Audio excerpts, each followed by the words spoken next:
सरस्वती नमस्तुभ्यं वरदे कामरूपिणी विद्यारम्भं करिष्यामि सिद्धिर्भवतु मे सदा।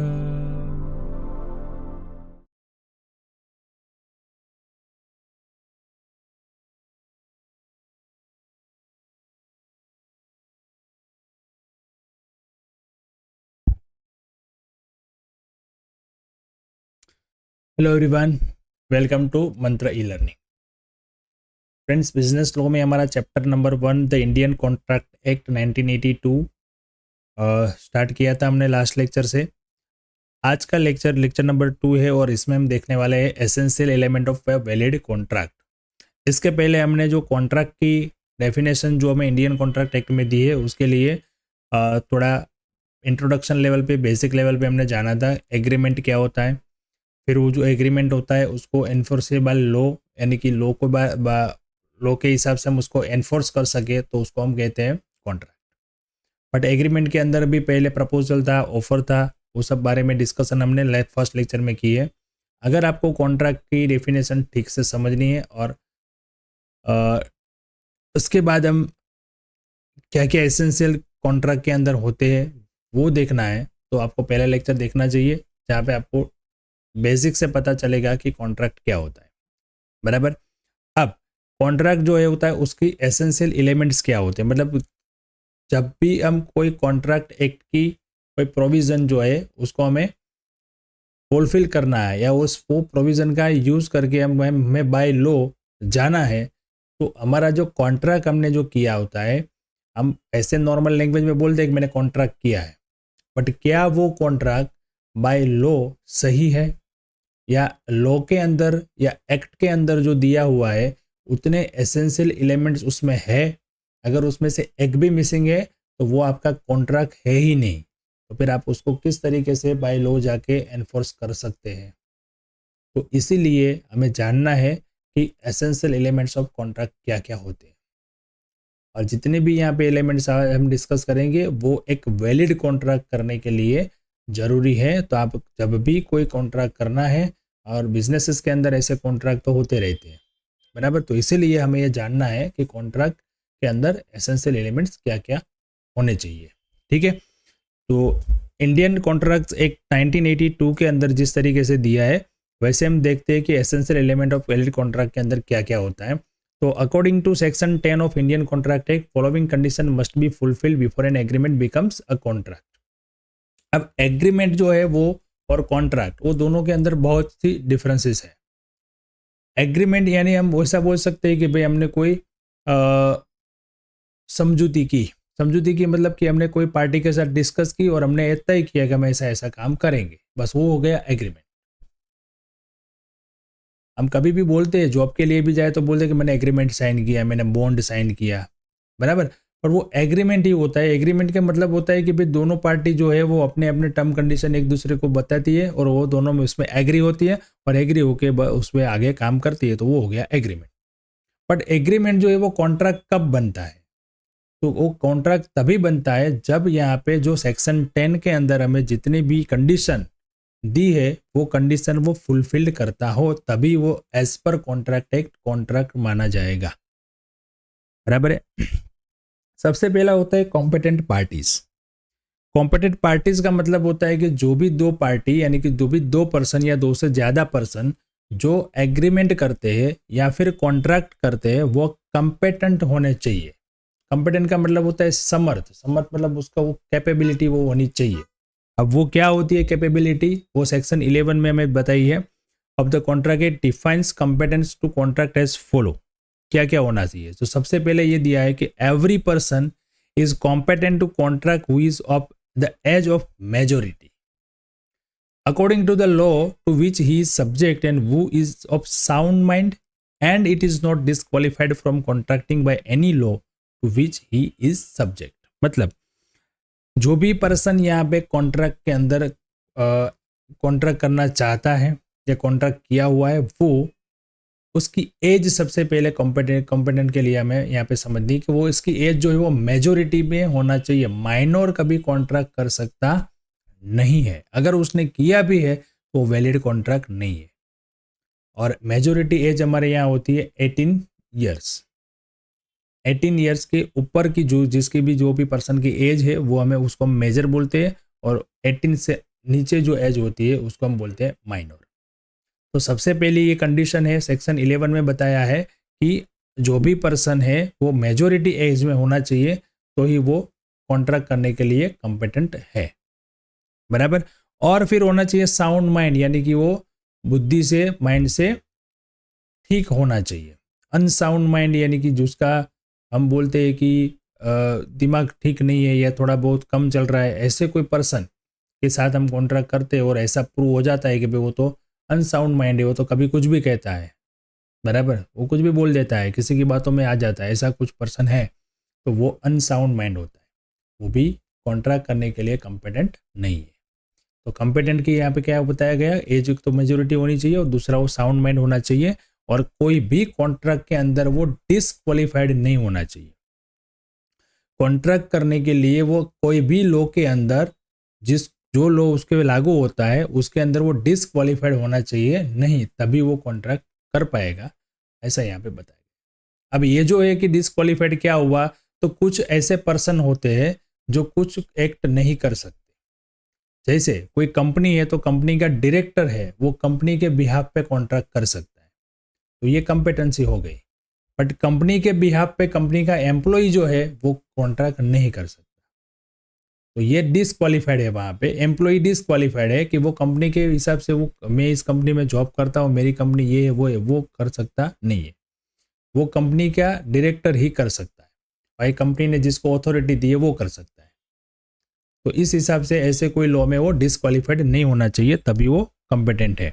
इन शॉर्ट हम ऐसा बता सकते हैं कि minor person, unsound mind and insolvent are incompetent to contract. Insolvent मतलब नादार, दादारी जितने डिक्लेयर कर दिए वो फिर कॉन्ट्रैक्ट कर सकता नहीं है, क्योंकि उसके पास पैसे नहीं है, वो इसलिए तो उसने नादारी डिक्लेयर की, इंसॉल्वेंट हो गया है, बैंकरप्ट हो गया है, तो फिर वो कॉन्ट्रैक्ट कर सकता नहीं है, ठीक है। तो माइनर और अनसाउंड माइंड और इंसॉल्वेंट जो है वो कॉम्पिटेंट नहीं है, बाकी के सब जो है वो है। अब प्रपोजल एंड एक्सेप्टेंस, देखो सबसे कॉन्ट्रैक्ट का जो है ना वो बैकग्राउंड कहाँ से शुरू होता है, प्रपोजल से शुरू होता है, फिर एक्सेप्टेंस होता है। प्रपोजल के पहले भी एक एलिमेंट था, वो था ऑफर। ऑफर होता है पहले, फिर प्रपोजल होता है, फिर एक्सेप्टेंस होता है, फिर एग्रीमेंट होता है, फिर वो एग्रीमेंट जब बाय लॉ होता है तब वो जाके बनता है कॉन्ट्रैक्ट। तो प्रपोजल एक्सेप्टेंस भी उसका एक कॉम्पिटेंस का एलिमेंट एक हो जाता है। Every legal contract must B an agreement, कोई भी कॉन्ट्रैक्ट है वो पहले क्या होता है, एग्रीमेंट होता है। When one party make a proposal to do or abstain from doing something and another party accept it, the promise if question become an agreement. Both the parties must be fully aware of the proposal and its accept.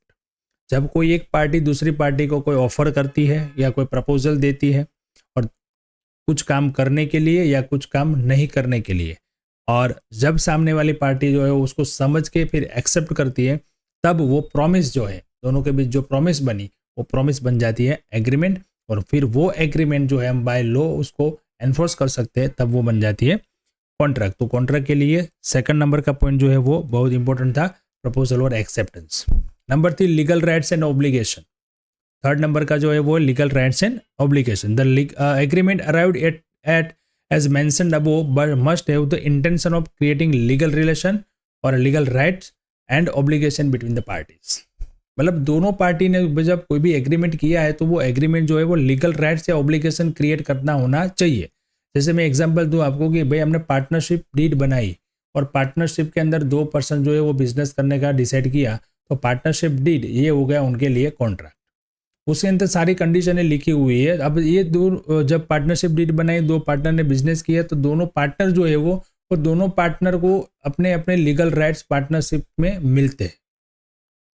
वो rights का use करके business कर सकता है। अगर वो business में से निकलना भी चाहता है तो बाय लॉ जाके उसमें से निकल भी सकता है, उसका प्रॉफिट भी ले सकता है, कुछ भी, मतलब उसको ये सब राइट्स मिल जाते हैं। वो अपना पार्टनरशिप का जो परसेंटेज है वो दूसरे किसी को शेयर कर सकता है, बराबर, और उसमें बिजनेस करके फिर वो प्रॉफिट भी मांग सकता है पार्टनरशिप फर्म से, जो भी है वो। तो ये लीगल राइट्स क्रिएट हुआ। अब दो पार्टी के अंदर ऐसा नॉर्मल जो मतलब जो कुछ होता है, ऐसी कोई इवेंट्स, वहाँ पे कोई ऐसी बातें होगी कि भाई हम साथ में बिजनेस करेंगे, वो करेंगे, एक एक फॉर्मेलिटीज है। अब उसको जब हम लीगल राइट्स में लेके जाएंगे, एक दूसरे के लिए लीगल राइट्स बनते हैं, लीगल ऑब्लिगेशन बनता है, तब वो कॉन्ट्रैक्ट कहा जाता है। तब तक उसको कॉन्ट्रैक्ट कहेंगे नहीं। हम MOU एक वर्ड यूज करते हैं कभी कभी, बराबर, म्यूचुअल अंडरस्टैंडिंग। तो म्यूचुअल अंडरस्टैंडिंग ये खाली एग्रीमेंट ही है, बट वो एग्रीमेंट जब लीगल राइट्स क्रिएट करेगा तब वो बनता है कॉन्ट्रैक्ट। तो लीगल राइट्स होना चाहिए, ये एक इंपॉर्टेंट चीज है। जैसे यहाँ पे एग्जाम्पल दिया कि देखो, the invitation to go to a friend's place for dinner और the promise of going to a temple does not lead to create legal rights. आपको ये ऐसे बिजनेस सेमिनार में अब कई सारे लोग बिजनेसमैन मिलते हैं, पर वहाँ पे बातें होती है, यहाँ पे आपका हमें कंसेप्ट अच्छा लगा, हम आपके साथ बिजनेस करेंगे, चलिए ठीक है, आप आना कभी ऑफिस में, हम बैठ के बातें करते हैं, वही करते हैं। तो वो खाली फॉर्मेलिटी, वो एक क्रिएशन होता है खाली। बट जब वो ऑन पेपर आएगा, दोनों साथ मिलके काम करने की बात करेंगे और दोनों को लीगल राइट्स मिलता है कुछ ना कुछ अपने हिसाब से, तब जाके वो कॉन्ट्रैक्ट होता है। तब तक वो कॉन्ट्रैक्ट नहीं है, वैसे वो फॉर्मेलिटी है। जैसे कि हमने हमारे कोई फ्रेंड ने हमें उसके घर खाने के लिए बुलाया और हमने एक्सेप्ट भी किया, तो इसमें वो एलिमेंट है, प्रपोजल भी है, एक्सेप्टेंस भी है, ऑफर भी है, प्रॉमिस भी है। बट क्या अब हम नहीं जाएंगे तो हम पे केस कर देगा? नहीं कर सकता। क्यों? क्योंकि वो जो एग्रीमेंट, जो प्रोमिस जो है, उसमें कोई लीगल राइट्स नहीं मिलता है। भाई मैंने बोल दिया तो मैं आऊँगा ही, ऐसा नहीं है। बट बिजनेसेस के अंदर ऐसा नहीं होता है। बिजनेसेस के अंदर हम किसी से भी मतलब कुछ काम करने के लिए जुड़ते हैं तो वहाँ पे ये सारे कॉन्ट्रैक्ट क्रिएट होते हैं और एक दूसरे को लीगल राइट्स मिलता है, बराबर है। चलिए, तो लीगल राइट्स एंड ऑब्लिगेशन। उसके बाद है फ्री कंसेंट। जी हाँ, कंसेंट जो है ना वो फ्री होनी चाहिए। मतलब आप किसी के दबाव में आके वो कॉन्ट्रैक्ट पे साइन करते हैं, ऐसा होना नहीं चाहिए। एक पार्टी ने दूसरी पार्टी को कुछ ऐसा दबाव में लाके और उसके साइन करवा ली और कॉन्ट्रैक्ट साइन करवा लिया, ऐसा होना चाहिए नहीं। फ्री कंसेंट होनी चाहिए। अब फ्री कंसेंट को डिटेल में समझते हैं, तो उसके लिए यहाँ पे सेक्शन 14 जो है वहाँ पे हमें बताया गया है, one of the essential condition of valid contract is free consent as stated in section 14। Consent is said to be free when it is not caused by. अब फ्री कंसेंट कब माना जाएगा? तो इसमें ये 5 जो चीजें वो नहीं होनी चाहिए। सबसे पहला, कोइजन, अनड्यू इन्फ्लुएंस, फ्रॉड, मिसरिप्रेजेंटेशन और मिस्टेक। पॉइजन मतलब हम बोलते हैं कि धोखा, कुछ वर्ड्स में ऐसा चेंजेस करके या कुछ उसको मालूम नहीं है वैसा कुछ लिख के हमने बोल दिया कि भाई साइन कर लो, फिर साइन कर दी और उसके बाद पता चला कि भाई इसको अंदर तो ये सब लिखा हुआ था, वो तो पता ही नहीं था, मैंने तो पढ़ा ही नहीं था और मेरे को ये बताया गया ही नहीं था। तो ये होता है क्वेश्चन, बराबर। उसके बाद अनड्यू इन्फ्लुएंस। अनड्यू इन्फ्लुएंस में मतलब उसको कुछ बातों में ला के या कुछ लागवग करके, बराबर, या उसको इन्फ्लुएंस करके, मतलब कि आप मोटिवेट करके या कुछ ऐसा करके उसके बाद कॉन्ट्रैक्ट साइन करवा लिया, बराबर। फ्रॉड, फ्रॉड तो हम पता ही कि फ्रॉड मतलब कि पूरा फ्रॉड है, उनको कुछ बताया ही नहीं या जो भी बताया वो वैसा कुछ कॉन्ट्रैक्ट में था नहीं, ये सीधा सीधा फ्रॉड है। मिस रिप्रेजेंटेशन, कॉन्ट्रैक्ट कुछ अलग है, ओरली जो बातें कुछ अलग हुई है और लिखा है जो हुआ वो कुछ अलग है। और मिस्टेक यानी कि भूल से, सामने वाले पर्सन को जो कॉन्ट्रैक्ट में आता है, जो कंसेंट देता है, उसको पता ही नहीं है कि ये मैं क्या करने जा रहा हूँ, मतलब कॉन्ट्रैक्ट जो होता है वो फिर बाय लॉ हो जाएगा। ये ज़्यादातर होता है बिजनेसेस के अंदर। सेल्स के कॉन्ट्रैक्ट जब बनते तब ऐसा होता है कि मैंने इतना ऑर्डर दिया था, मैंने ये किया था, मेरे को ये प्रोडक्ट चाहिए थी, तो वहाँ पे सारी ये चीज़ें जो है वो ध्यान में रखनी पड़ती है। तो एक दूसरे की कंसेंट जो होती है वो फ्री होनी चाहिए, और फ्री कंसेंट तभी माना जाएगा जब इसमें ये 5 एलिमेंट्स नहीं होंगे। कोरिजन मतलब दगा नहीं होना चाहिए, धोखा नहीं होना चाहिए। अंडू इन्फ्लुएंस मतलब सामने वालों को ऐसा मोटिवेट करके या लागवक करके या फिर कोई ब्राइबरी लांच वगैरह कुछ दे के कर दिया, वो नहीं होना चाहिए। फ्रॉड नहीं होना चाहिए, मिस रिप्रेजेंटेशन नहीं होना चाहिए और मिस्टेक से नहीं होना चाहिए, तो ही वो फ्री कंसेंट माना जाएगा। उसके बाद है where consent to an agreement is caused by of this it is a contract voidable. उसके बारे में भी हम देखेंगे कॉन्ट्रैक्ट वॉइडेबल क्या होता है और वॉइड कॉन्ट्रैक्ट क्या होता है। बट वॉइडेबल कॉन्ट्रैक्ट ये होता है of the option of the party whose consent was to obtain. Voidable contract ये होता है कि कॉन्ट्रैक्ट हो तो गया, अब उसको हम रद्द कर सकते हैं। देखो कॉन्ट्रैक्ट जब ब्रीच होता है, मतलब कॉन्ट्रैक्ट जब टूटता है, तो यहाँ पे पेनल्टी भी लग सकती है। यानी कि जो पार्टी ये कॉन्ट्रैक्ट तोड़ती है या ब्रीच करती है तो उसको पेनल्टी लगती है। या फिर इस तरीके से, यानी कि फ्री कंसेंट के अलावा आपने जो कॉन्ट्रैक्ट किया है, तो जो पार्टी को ऐसा लग रहा है कि मेरे साथ धोखा करके मेरे से कॉन्ट्रैक्ट करवा लिया, या मेरे से बाय मिस्टेक ये कॉन्ट्रैक्ट करवा लिया, या मिस रिप्रेजेंटेशन करके मेरे से कॉन्ट्रैक्ट करवा लिया, तो उस पार्टी के हाथ में है कि वो अपना ये रीजन बता के अपना जो कॉन्ट्रैक्ट है वो कैंसिल कर सकती है, करवा सकती है। तो जो कैंसिल हो सकता है वो कॉन्ट्रैक्ट को हम बोलते हैं वॉइडेबल।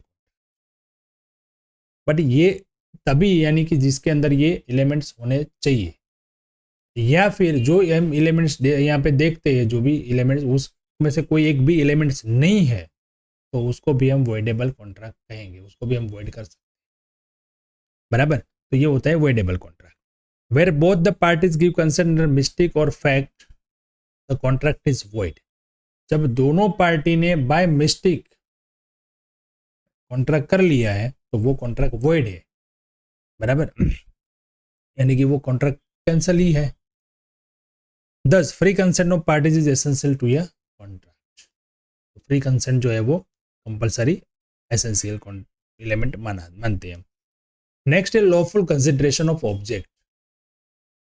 अब कंसिडरेशन का मतलब होता है कुछ बदला, यानी अवेज। बदला का मीन्स वो नहीं, रिवेंज नहीं। बराबर, बदला का मतलब कि कुछ रिटर्न। कॉन्ट्रैक्ट करने के अंदर जो दोनों पार्टी है, वो दोनों पार्टी एक दूसरे को कुछ न कुछ कंसिडरेशन के बदले में कॉन्ट्रैक्ट कर रहे होने चाहिए। कंसिडरेशन एंड ऑब्जेक्ट, वो कोई चीज का होना चाहिए या पैसों का होना चाहिए, कुछ भी होना चाहिए। Consideration is the recompense given by the party contracting to the other. बराबर, it is in other word the price for which the promise of the other is bought and the promise thus give for value is enforceable. मतलब यहाँ पे contract जो होता है ना, वो contract के अंदर कुछ हमने गुड्स ट्रांसफर करने का बताया गया, वो पैसे का कॉन्ट्रैक्ट हो या कोई प्रॉपर्टी ट्रांसफर का कॉन्ट्रैक्ट हो, तो कंसिडरेशन जो होता है ना वो मस्ट यहाँ पे रिक्वायरमेंट है। मतलब दोनों पार्टी एक दूसरे को कुछ ना कुछ लेन देन करती होनी चाहिए, या लेन देन का कॉन्ट्रैक्ट, यानी कि अभी नहीं तो फ्यूचर में देना है, ऐसा कंसिडरेशन होना चाहिए। बराबर, contracts without consideration are void. अगर विदाउट कंसिडरेशन कोई कॉन्ट्रैक्ट है, वो कॉन्ट्रैक्ट माना ही नहीं जाएगा, वो वॉइड ही है, मतलब कि कैंसिल ही है। बराबर, वॉइडेबल और वॉइड का मीनिंग आपको यहाँ पे डिटेल में नहीं, पर थोड़ा ब्रीफ में मैं आपको ये समझा सकता हूँ कि वॉइड का मतलब होता है वो कैंसिल ही है कॉन्ट्रैक्ट पहले से ही। बराबर, बाय सोर्स ही वो कैंसिल है। और वॉइडेबल ये है कि कॉन्ट्रैक्ट वैलिड है, बट उसको पार्टी जो है वो वॉइड यानी कि कैंसिल करवा सकती है। बराबर, ये वॉइडेबल होता है। Consideration might pertain to past, present और फ्यूचर। ऐसा नहीं है कि अभी आपने कॉन्ट्रैक्ट किया तो अभी के अभी आपको कुछ ना कुछ कंसिडरेशन देना पड़ेगा, नहीं। वो पास्ट यानी कि पास्ट में दिया होना चाहिए, उसके लिए भी कभी भी कॉन्ट्रैक्ट कर सकते हैं। प्रेजेंट अभी भी देना है, या फिर फ्यूचर में दे तो भी हो सकता है।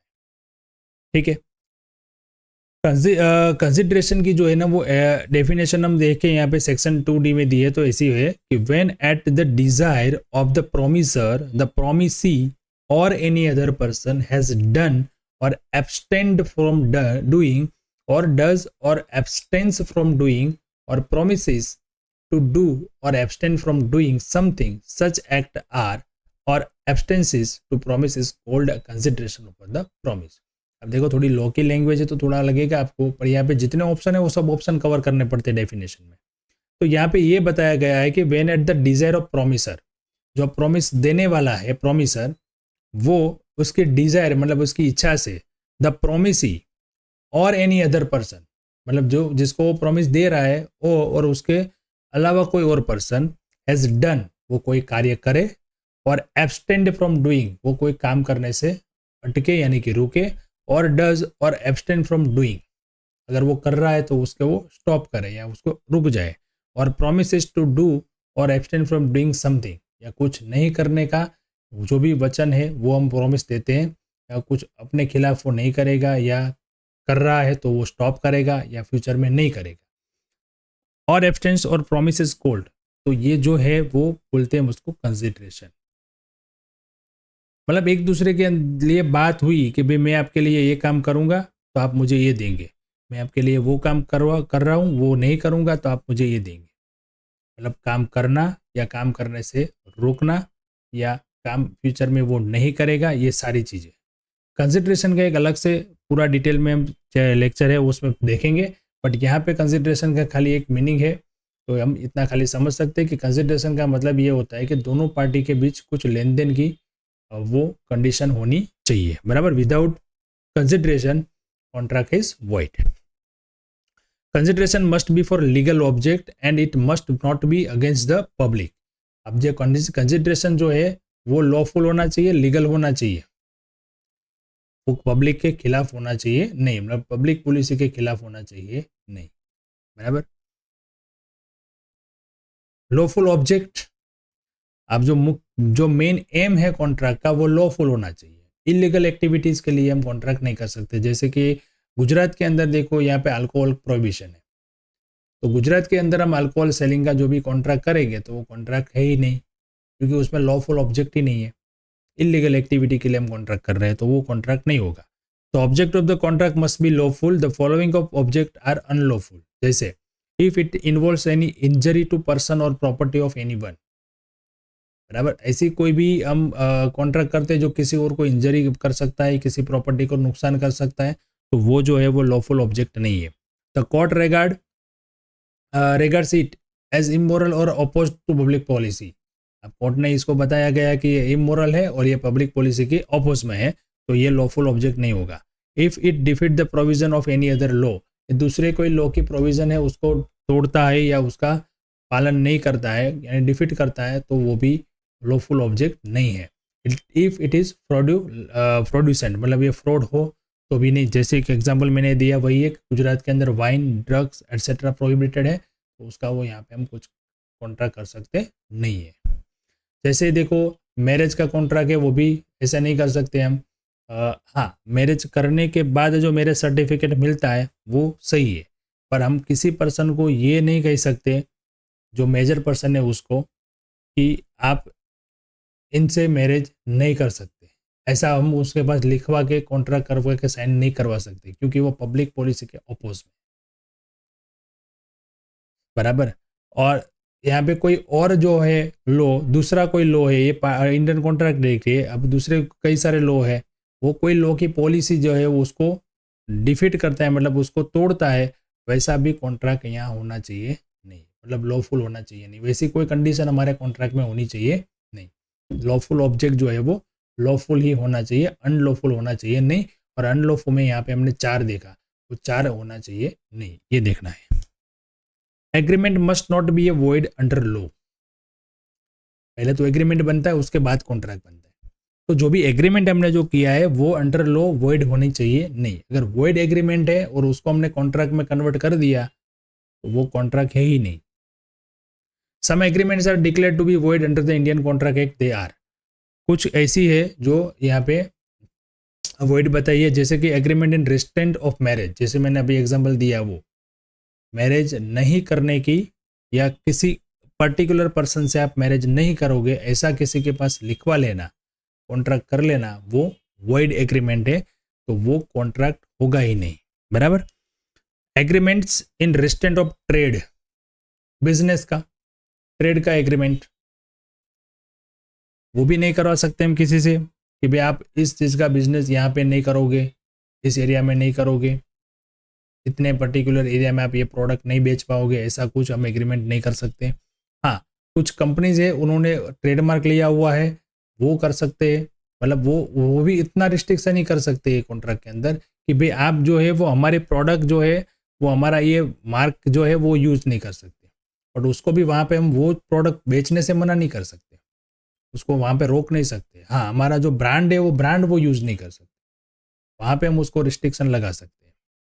वो तो है ही बचाने के लिए ट्रेडमार्क, इसलिए तो हमने वो ट्रेडमार्क लिया है, वो ट्रेडमार्क का पूरा एक्ट अलग है। बट एग्जाम्पल के तौर पे यहाँ बताऊँ मैं आपको, तो कई सारी कंपनियां जो अपनी एजेंसी देती है, तो एजेंसी के अंदर ये कॉन्ट्रैक्ट होता है कि भाई हम जो एक एजेंसी है हमारी, वो एजेंसी 10 किलोमीटर के एरिया में एक ही देंगे, अब 10 किलोमीटर के बाहर दूसरी देंगे। तो ये ट्रेड रिस्ट्रिक्शन नहीं है, ये उनकी कंडीशन है कि भाई हम 10 किलोमीटर के अंदर एक ही एजेंसी देते हैं, और एजेंसी का भी पूरा एक अलग से एक्ट है। तो एजेंसी का वहाँ पे ये हुआ कि भाई 10 किलोमीटर के अंदर एक एजेंसी देते हैं, तो 10 किलोमीटर के बाद हम देते हैं, यानी कि 10 किलोमीटर के अंदर उसको रिस्ट्रिक्ट नहीं किया, पर उन्होंने ये डिसाइड किया है कि भाई 10 किलोमीटर के अंदर हम एक ही हमारी एजेंसी रखेंगे। कोई रिस्ट्रिक्शन नहीं है, ये कंट्रोल है खाली, बराबर, ये रिस्ट्रिक्शन नहीं है। तो कोई भी ऐसा कोई ट्रेडिंग का नहीं कर सकते। लीगल प्रोसीडिंग को रिस्ट्रेन करने से का एग्रीमेंट, मतलब कोई हमारे पे केस करना चाहता है और केस कर भी सकता है, कोई एक पर्सन के ऊपर, एक पर्सन दूसरे पर्सन को ऐसा कुछ राइट है, वो एक अलग पर्सन के सामने कुछ लीगल एक्टिविटी कर सकता है, लीगल प्रोसीडिंग कर सकता है। तो उसके पास हम ऐसा नहीं लिखवा सकते कि भाई तू इन फ्यूचर हमारे सामने ये कोई ऐसी लीगल प्रोसीडिंग नहीं करेगा, ऐसा कॉन्ट्रैक्ट हम एग्रीमेंट नहीं कर सकते। वो कॉन्ट्रैक्ट जो है वो कैसा है, वॉइड एग्रीमेंट है, वो एग्रीमेंट ही वॉइड है, तो वो कॉन्ट्रैक्ट नहीं होगा।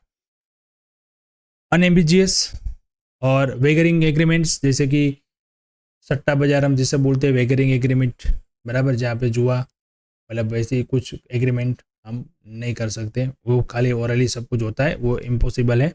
Agreement to do an impossible act, impossible act ऐसा कोई काम कि जो हम कर ही नहीं सकते, तो ऐसा भी कॉन्ट्रैक्ट हम नहीं करते, वैसा भी एग्रीमेंट जो है वो वॉइड एग्रीमेंट है, बराबर। मतलब ऐसा एक एग्जांपल्स के तौर पे समझे तो ऐसा बता सकते हैं कि भाई जो पर्सन है वो पर्सन वो एक्ट करने के लिए कम्पिटेंट ही नहीं है, कैपेबल ही नहीं है, तो उसके साथ वैसा कॉन्ट्रैक्ट एग्रीमेंट हम नहीं कर सकते। कोई एग्रीमेंट ऐसा नहीं कर सकते कि भाई आपको ये करना पड़ेगा, क्योंकि उसके लिए वो इम्पॉसिबल एक्ट है, बराबर। जैसे मान लो कि कोई हैंडीकेप्ड है, बराबर, तो उसको हम दौड़ने की रेस के अंदर पार्ट लेना पड़ेगा, ऐसा हम उसके लिए एग्रीमेंट नहीं करवा सकते, क्योंकि उसके लिए वो इम्पॉसिबल है, बराबर। कोई सर्जन है, डॉक्टर, और उसके साथ हम ऐसा कुछ एग्रीमेंट कर ले कि आपको, मतलब वो स्पेशलिस्ट है आइज़ का, और हम उसके पास ये लिखवा लें कि भाई आपको मेरा जो है वो स्पाइन का ऑपरेशन करना है, तो उनके लिए वो इम्पॉसिबल है, वो नहीं कर सकते भाई। तो ऐसी कोई इम्पॉसिबल एक्ट के लिए कोई एग्रीमेंट जो की है वो भी वॉइड एग्रीमेंट है। तो ये 7 जो है ना, वो 7 एलिमेंट्स है फॉर वैलिड कॉन्ट्रैक्ट, बराबर।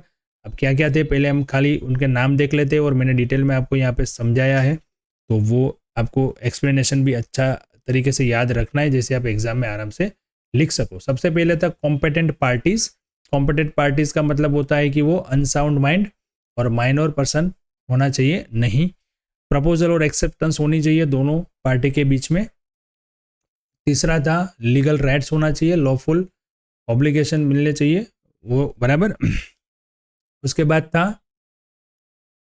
लॉफुल ऑब्जेक्ट, और agreement must not be void, ठीक है। तो ये 7 एलिमेंट जो है वो सबसे बड़ा इंपॉर्टेंट एक क्वेश्चन है आपको है, जो एग्जाम में आप देख सकते हैं, पास्ट क्वेश्चन पेपर में हर बार ये पूछा जा चुका है। तो ये सबसे इम्पोर्टेंट क्वेश्चन है आपके इस चैप्टर का, ठीक है।